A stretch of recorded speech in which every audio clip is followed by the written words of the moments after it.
Hello everyone, welcome back to another episode of r/slash Tales from Tech Support.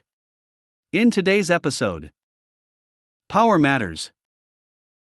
What do you mean the server is gone? It was rogue. Correctly logging the issue. Before we get started, make sure to subscribe so you will never miss a video. So let's get started. Power Matters. This just happened a solid 30 minutes and 2 cups of coffee ago. Backstory: Army, deployed, IT. Not awake yet, don't judge. So there I was walking to work one cold morning. It seemed as though in Kuwait, 15 Celsius, 59 degrees, is actually freezing cold.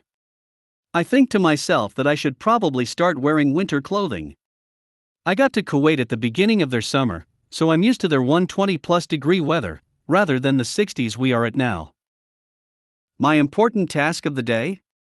Install a new UPS for our switch stack since our last one died. Our stack has been hard shutting off every night when they fill the generators. Once or twice they failed to come back up on their own, so it's time.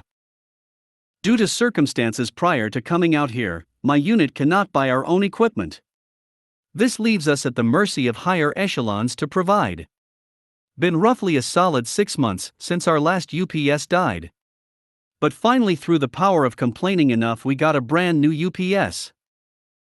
I get to the office and ensure there is no one working before I cut the power to the stack.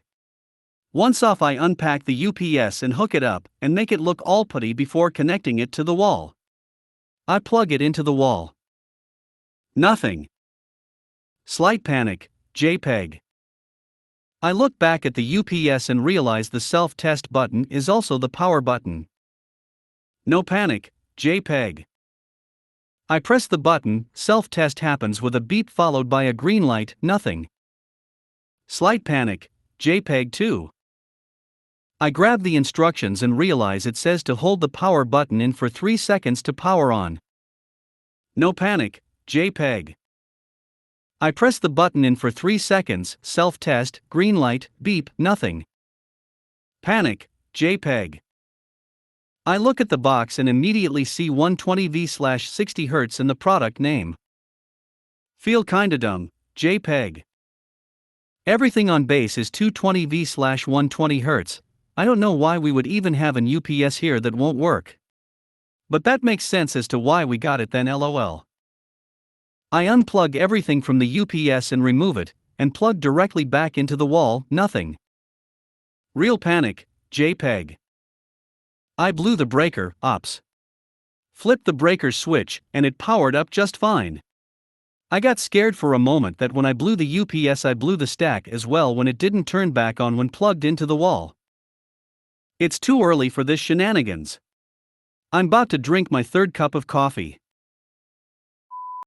What do you mean the server is gone? I work in a data center. We are supposed to have several people on hand to allow clients in the doors and to their cabinets, but because we can't keep people employed here, I'm working that duty on top of my normal tickets/phone/receiving duties. Anyway, I get a message that a client is hard down. Their equal logic is reporting is down and their VMs are all F***KED. As acting door dude, I have to go out to the cabinet to check it out. But the cabinet documentation is wrong. This client split into 2, but the new one was never set up right, so now I have to look in all kinds of places. I can't find this equal logic anywhere, right? I even found the switch it should have been in, and traced the labeled cable all the way to the end, and found it was just gone. The Ethernet cable was just hanging there. It must have been moved during the split and not documented. I'm telling all of this to the facility engineer, who takes care of the building, HVAC, coolant, power, etc. He goes, there was that field tech in today, he was in that cabinet. Would be wild if he just took it. We laughed. That would be funny. He was in that cabinet, wasn't he? And he left with a server. I called the head technical supervisor immediately, who got field services to bring it back. They're setting it up now, and we're trying to figure out how to tell the client we literally just took their entire storage environment and left with it. I need a drink. It was rogue. I work for a MSP and the other day I had client report that multiple computers couldn't print. I connected one of the devices and tried to ping the printer and was unsuccessful. I then tried to ping the print server and was also unsuccessful. I thought this was odd because the user wasn't remote, they were sitting maybe 20 feet away from their WAP. I decided to hit the gateway, and it almost immediately dawned on me what the problem was. This client uses Ubiquiti access points, and upon accessing the WAP's web management portal, I was greeted with a login page for Netgear.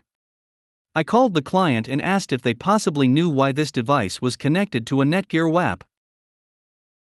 The client told me, "Yeah, Sally the receptionist brought that in 2 weeks ago. Because her internet was running slow." I was stunned. They decided to allow a low-level employee to bring their own WAP from home, plug it in, and allow half of the users to connect to it. Correctly logging the issue. A positive one for a change, as there have been a lot of logging failures recently.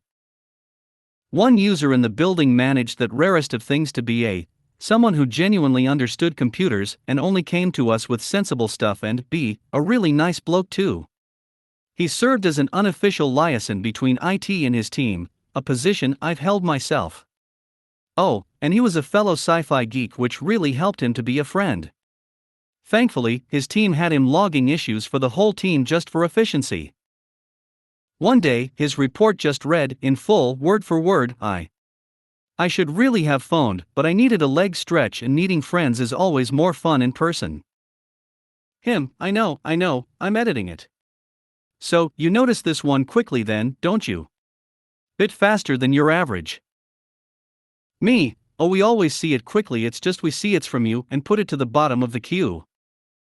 We then both had to explain to his senior management, who passed behind we were chatting, that no, this was not an issue between our teams. To be fair, he was fine with it.